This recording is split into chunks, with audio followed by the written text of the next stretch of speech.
ಶತಾಯಗತಾಯ BY Vijayendra ಅವರನ್ನ ರಾಜ್ಯಾಧ್ಯಕ್ಷ ಸ್ಥಾನದಿಂದ ಕೆಳಗಿಳಿಸ್ತೀನಿ ಅಂತ ಹೇಳಿ ಹಠವನ್ನ ತೊಟ್ಟಂತಹ ಯತ್ನಾಳ್ ಅವರಿಗೆ ಶಾಕ್.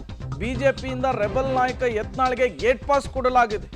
ಪಕ್ಷದಿಂದ ಯತ್ನಾಳ್ ಉಚ್ಚಾಟನೆ ಛಿದ್ರವಾಗುತ್ತಾ ಯತ್ನಾಳ್ ಬಣ ಅನ್ನುವಂತಹ ಪ್ರಶ್ನೆ. ಹೈಕಮಾಂಡ್ ವಾರ್ನಿಂಗಿಗೆ ಸುಮ್ಮನಾಗುತ್ತಾ ಯತ್ನಾಳ್ ಬಣ. ರಮೇಶ್ ಜಾರಕಿಹೊಳಿ, ಅರವಿಂದ ಲಿಂಬಾವಳಿ ಸೇರಿದಂತೆ BP ಹರೀಶ್, ಪ್ರತಾಪ್ ಸಿಂಹ ದೂರ ಆಗ್ತಾರಾ ಅನ್ನೋದು ಈಗಿರುವಂತಹ ಪ್ರಶ್ನೆ. ಯತ್ನಾಳ್ ಉಚ್ಚಾಟನೆಯ ಬೆನ್ನಲ್ಲೇ ಅಡಕತರಿಯಲ್ಲಿ ಭಿನ್ನರ ಭವಿಷ್ಯ ಸಿಲುಕಿಕೊಂಡಿದೆ. ಯತ್ನಾಳ್ ಬಣದಲ್ಲಿ ಆತಂಕ, ಟೆನ್ಷನ್, ತಳಮಳ ಜಾಸ್ತಿ ಆಗ್ತಿದೆ. ಮುಂದೇನು ಮಾಡಬೇಕೆಂಬ ಗೊಂದಲದಲ್ಲಿ ರೆಬಲ್ ಪಡೆ ಇರುವಂತಹದ್ದು. ಹಾಗಾದ್ರೆ ಯತ್ನಾಳ್ ಬಣದಲ್ಲಿ ಗುರುತಿಸಿಕೊಂಡಂತಹ ಆ ರೆಬಲ್ಸ್ ನಾಯಕರುಗಳ ಕತೆ ಏನು ಅನ್ನೋದೇ ಈಗಿರುವಂತಹ ಪ್ರಶ್ನೆ.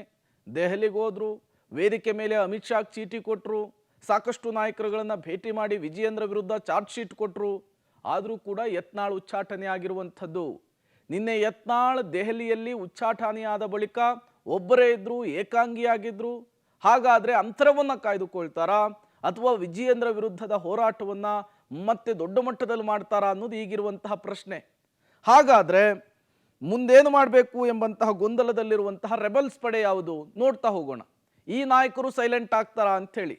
ಮೊದಲನೇದಾಗಿ ಕುಮಾರ್ ಬಂಗಾರಪ್ಪ, ಮಾಜಿ ಸಚಿವರು, ಯತ್ನಾಳ್ ಆಪ್ತವಣದಲ್ಲಿ ಗುರುತಿಸ್ಕೊಂಡಿದ್ರು. ಏನೇ ಸಭೆ ಆಗ್ತಾ ಇದ್ರು ಕೂಡ ಕುಮಾರ್ ಬಂಗಾರಪ್ಪ ನಿವಾಸದಲ್ಲೇ ಆಗ್ತಾ ಇತ್ತು. ಈಗಲೂ ಕೂಡ ಯತ್ನಾಳ್ ಜೊತೆಗೆ ಇರ್ತಾರಾ ಅಥವಾ ಅಂತರವನ್ನ ಕಾಯ್ದುಕೊಳ್ತಾರಾ?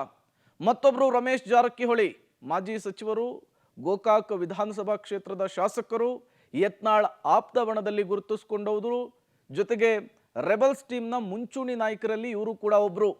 ಮತ್ತೊಬ್ರು ಪ್ರತಾಪ್ ಸಿಂಹ, ಅಸಮಾಧಾನಿತರು, ಮೈಸೂರು ಲೋಕಸಭಾ ಕ್ಷೇತ್ರದ ಮಾಜಿ ಸಂಸದರು. ಇವರು ಕೂಡ ಯತ್ನಾಳ್ ಟೀಮ್ನಲ್ಲಿ ಗುರುತಿಸ್ಕೊಂಡಿದ್ರು. ಅದಾದ್ಮೇಲೆ ಮೈಸೂರಿನಲ್ಲಿ ವಿಜಯೇಂದ್ರ ಜೊತೆಗೂ ಕೂಡ ಕಾಣಿಸ್ಕೊಂಡಿದ್ರು. ಈಗ ಪ್ರತಾಪ್ ಸಿಂಹ ನಡೆ ಏನು, ಸೈಲೆಂಟ್ ಆಗ್ತಾರಾ ಅನ್ನುವಂತಹ ಪ್ರಶ್ನೆ ಇದೆ. ಜೊತೆಗೆ ಅರವಿಂದ ಲಿಂಬಾವಳಿ, ಅಸಮಾಧಾನಿತರು. ಕಳೆದ ಬಾರಿ ಟಿಕೆಟ್ ಸಿಗ್ಲಿಲ್ಲ ಅನ್ನುವಂತಹ ಕಾರಣಕ್ಕೆ, ಅದಕ್ಕೆ ಯಡಿಯೂರಪ್ಪ ವಿಜಯೇಂದ್ರ ಕಾರಣ ಅನ್ನುವಂತಹ ಕಾರಣಕ್ಕೆ ಅಸಮಾಧಾನಿತರಾಗಿದ್ದಾರೆ. ಅವರು ಮಿಸ್ಸಸ್ಸಿಗೆ ಟಿಕೆಟ್ ಕೊಟ್ಟರು ಕೂಡ ತಮ್ಮ ಆಕ್ರೋಶವನ್ನು ಹೊರಹಾಕ್ತಾ ಇದ್ರು. ಮೊನ್ನೆ ವೇದಿಕೆ ಮೇಲೆ ಅಮಿತ್ ಶಾಗೆ ಚೀಟಿ ಕೊಟ್ಟಿದ್ರು, ವಿಜಯೇಂದ್ರ ವಿರುದ್ಧ ದೂರನ್ನ ಕೊಟ್ಟಿದ್ರು. ಮತ್ತೊಬ್ರು GM ಸಿದ್ದೇಶ್, ಇವರು ಕೂಡ ಅಸಮಾಧಾನಿತರು. ಇವರು ಕೂಡ ಏನು ಮಾಡ್ತಾರೆ ಅನ್ನೋದು ಈಗಿರುವಂತಹ ಪ್ರಶ್ನೆ.